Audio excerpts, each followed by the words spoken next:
سلام سلام ني أملاخ مسخم يخون كورات تخاتلتي أنا أملاخ مسكن سلام الله خصكم سلام كتكونوا بعلت مولة تسفاي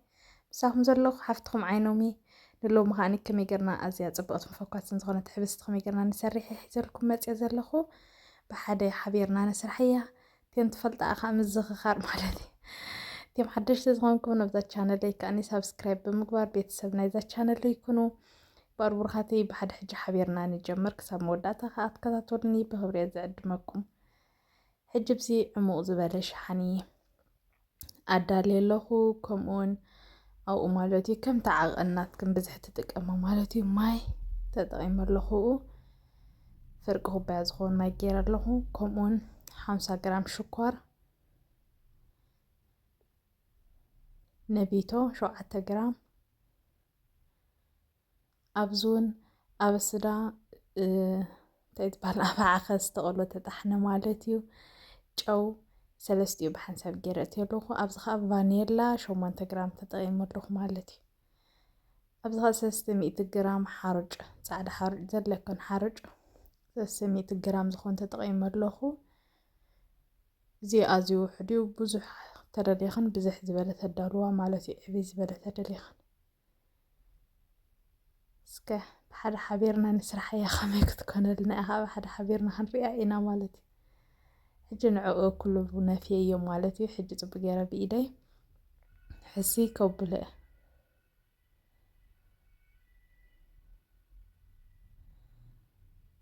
ماشين تلقين قبل ماشين تتقام مالتي اتي ماينا خاني زحول كي نتقام حفن بركي أبينا كمتي ماي صحي وعيد بالعينات نتقام مالتي قلتي فماتن حف قبلنا تبيحونا ጽቡቅ ጌሩ ክሳብ ዝወሃሃደልና ጽቡቅ ጌርና ሕሲ ከነብሎ ኢና ማይ እንዳንጠብና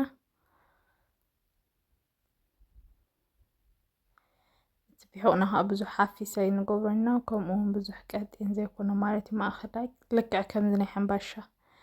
ዓይነት ጌርና ነብክዖ ማለት እዩ ሕጂ ብዚ ከምዚ ገይረ ጽቡቅ ጌረ ሓሲየ ማለት እዩ ودي اللوخو محفاس قليو كمزي كوم اون زيت مالتي وبدع على سبرين فحن فحبيلخ كقرفو لي وقرفة شفينا مالتي خصاب زبوخ عدلي كم زعينا تبو قيرا فيستال قيرا شوفنا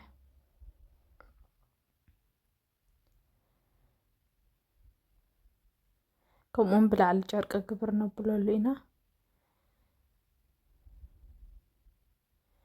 ሕጂ ከም ስትሪኦ ዘለኹም ድሕሪ ሓደ ሰዓት ማለት እዩ ጽቡቕ ኮይኑ ሓፊልለ ኣሎ ከምዚ ኢሉ ከም ስትሪኦ ዘለኹም ናትከን ዋላ ኣብ ፍርቂ ሰዓት ድዩ ኣብ ሓደ ሰዓት ድዩ ከምዚ ጥራይ ሓፍ ክብለልክና ኣለዎ ጽቡቕ ገይሩ ሙቐት ተኾይኑ ቀልጢፉ ሓፍ ድብል ኣብ ግዜ ቁሪ እዩ ዝድንጉ እምበር ሕጂ ከምዚ ኢሉ ጽቡቕ ገይሩ ምሰበልኩ እክብ ምሰበልኩ ከምዚ ዓይነት ሸሓነ ስለ ዘለኒ ነቲ ሸሓነ ከዓ ጽቡቕ ገይረ ዘይቲ ለኺ ከብሎ እማቲ ዝኾነ ናትክን ከምዚ ዘለክን ጌርክን ክትጥቀማ ትኽእላ ክንግድን ከምዚ ኣይኮነን ሕጂ ከምዚ ገይረ ብኢደይ ዘይቲ ጽቡቕ ለኺ ኣለኹ ወይ ከዓ ብራሽ ጌርክን ጽቡቕ ጌርክን ትለኺዮ ማለት እዩ ድሓር ለኺ ወዲኤ ለትቢሑ ቆይ ኣቁምፂኤ ጽቡቕ ገይረ ዝርግሕ ከብሎ ማዕረ ሳይዝ ገይረ ናተይ ንእሽተይ ናይ ሎማዓንቲ ተጠቕምኩዋ ማለት እዩ ብዙሕ ተኾይንክን ብዙሓት ተኾይንክን ዓብይ ክትጥቀማ ኣለክን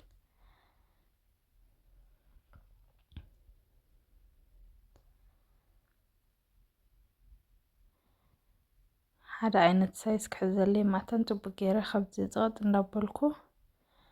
ይጥፍጥፍ ኣለኹ ማለት እዩ ይዝርግሖ ኣለኹ ሕጂ ከምዚ ገይረ ጽቡቕ ገይረ ዘርጊሐ ወዲኤ ከምኡውን ክሽሉመ እየ ማለት እዩ ከምዚ ናይ ሕምባሻ ገይረ ክሽሉመ እየ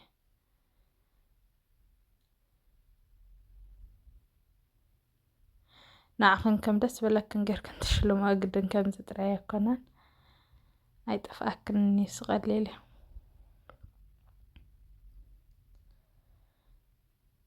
ናይ ከማን ሲለ ኖርማል ሸሊመ ጽቡቕ ይግበርክዎን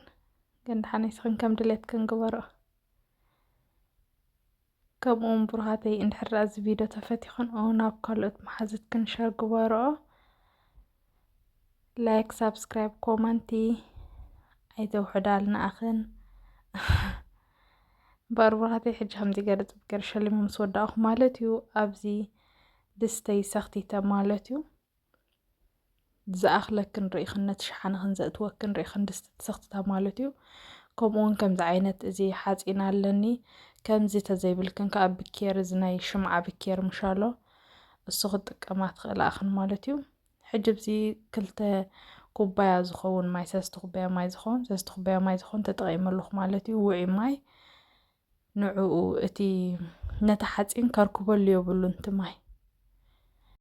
ብሃፋ ስለ ዝበስል ማለት እዩ። ከምዚ ገይረ ሬዲ ምስ ገበርክዎ ኩሉ እቲያ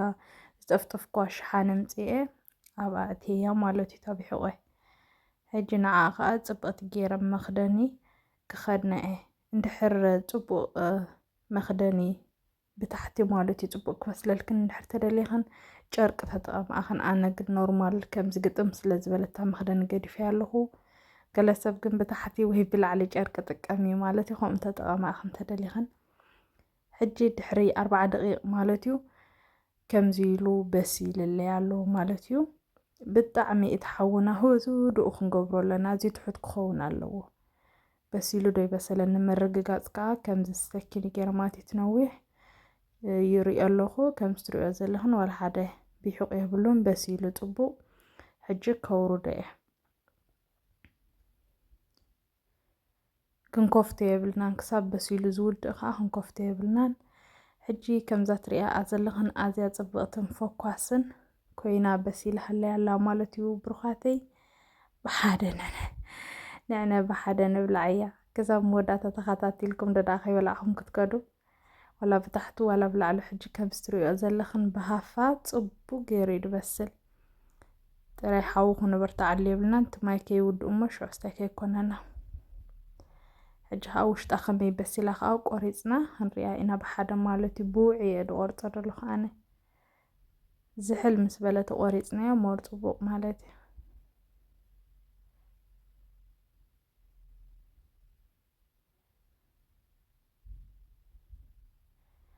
ውሽጣ ከዓ ከምዚ ትሪኦ ዘለኽን ኣዝዩ ፅቡቕ ኮይኑ በሲሉ ማለት እዩ። ምፍካሱን ገሊኡን ርኢሆ ክፅቡቕ መዓት እዩ ዝኸውን ከምኡውን ክጥዕም መዓት እዩ ጣዕሙ ክነግረክን ኣይክእልኒ ርኢዮ ውሽጡ ከምዚ ኢሉ ክፅቡቕ መዓት ፍርክሽክሽ ኢሉ በሲሉ በኣር ብሩኻተይ ናይ ሎማዓንቲ ቪድዮ ነዚኣ ትመስል ነይራ። ክትፈትዋ ከዓ ተስፋ እንዳገበርኩ ትፈትዋ ኣብ ካልእ ግዜ ብካልእ ቪድዮ ክሳብ ዝምለሰኩም ሰሰናዩ ከምኡውን ሸራይ ንረስእ